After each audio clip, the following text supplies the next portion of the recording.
अस्सलाम वालेकुम। हम स्टार्ट करने लगे हैं रूल ऑफ बिज़नेस एक्ट 1973। उसके रूल नंबर 3 से एलोकेशन ऑफ बिज़नेस। बिज़नेस क्या है? किसी भी फेडरल गवर्नमेंट का कोई भी काम है जो उसने अपने मिनिस्टर्स और डिवीजन को अलॉट करके करवाना है, कोई भी किसी भी तरह का वर्क, उसको हम लोग क्या कहते हैं? बिज़नेस। तो वर्क की एलोकेशन कैसे करवाई जाएगी, किस तरह डिवीजन्स में करवाई जाएगी, उसी को हम लोग क्या नाम देते हैं?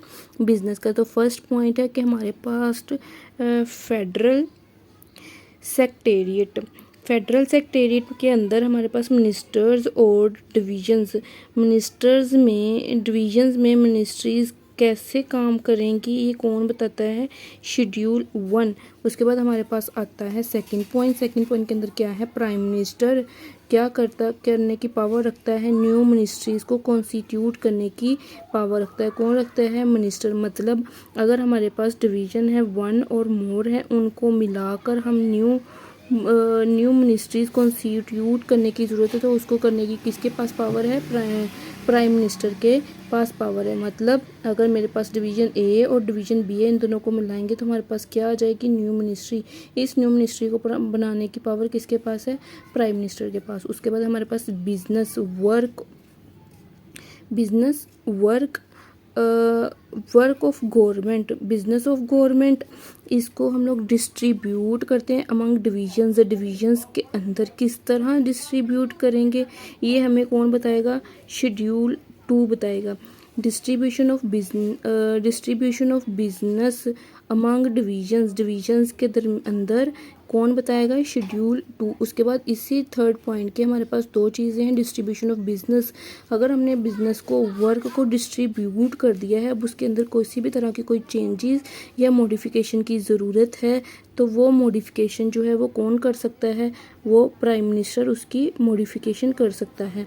अगर कॉन्स्टिट्यूशन ऑफ डिवीज़न है, हम लोगों ने न्यू मिनिस्ट्रीज़ कॉन्स्टिट्यूट करवाई थी, डिवीज़न को कॉन्स्टिट्यूट करने की ज़रूरत है, तो वो कौन करेगा? वो भी मॉडिफाई कौन कर सकता है?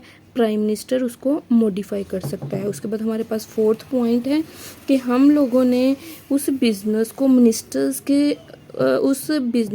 मिनिस्टर्स में कैसे डिवाइड करना है, कैसे डिस्ट्रीब्यूट करना है, ये कौन बताएगा? प्राइम मिनिस्टर बताएगा। प्राइम मिनिस्टर गवर्नमेंट का बिजनेस गवर्नमेंट कौन सी?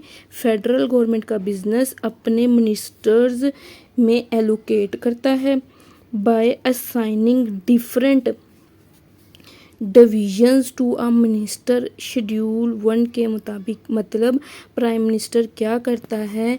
गवर्नमेंट का बिजनेस, गवर्नमेंट का काम, गवर्नमेंट का वर्क मिनिस्टर्स में डिवाइड करता है कि तुमने ये काम करना है, तुमने ये काम करना है, और उनको जब उसने काम असाइन किया है वो उसके बाद अगर कोई डिवीज़न किसी मिनिस्टर को असाइन नहीं की गई तो वो डिवीज़न प्राइम मिनिस्टर के अंडर रहेगी। और उसके बाद कहता है मोर देन 1 डिवीज़न में be assign to a minister. मतलब सिर्फ एक ही डिवीज़न एक मिनिस्टर को नहीं दी जा सकती, एक से ज़्यादा भी दी जा सकती हैं और 2 या 3 भी दी जा सकती हैं सिर्फ एक मिनिस्टर को। ये हमारे पास था rule number 3, allocation of a business कहते हैं वर्क को। और नेक्स्ट हम इसी तरह सारे रूल्स को डिस्कस करेंगे। Thank you.